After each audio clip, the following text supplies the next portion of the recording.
those are folks that are intaking 250 leads a week. Just a high That's volume. what I figured. Yeah, because it's just They're volume. running the volume game. That's it. What I want to get to it. Yeah.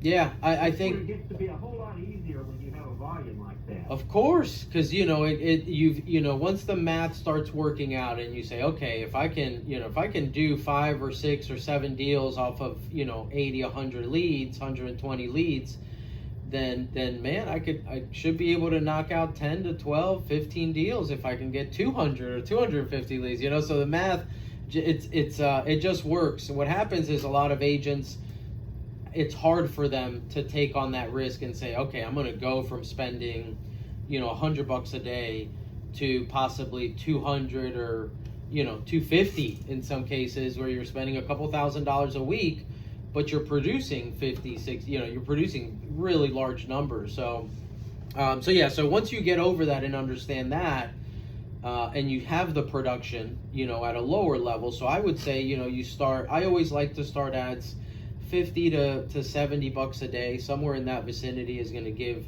the campaign a good opportunity to, pretty quickly start finding those leads coming in. And then we look at, before scaling a campaign, we're just looking at 3 things. We're looking at our impressions, our reach, and our click-through rate. And those 3 things are a good factor for us to base on, okay, we have a good amount of reach, right? Our audience is a decent size. Impressions, the amount of times that ad is getting shown to people is at a high volume, meaning that Facebook's algorithm wants to show it. It's working. And then click-through rates, which on videos are really important. At what rate are people clicking into your ad?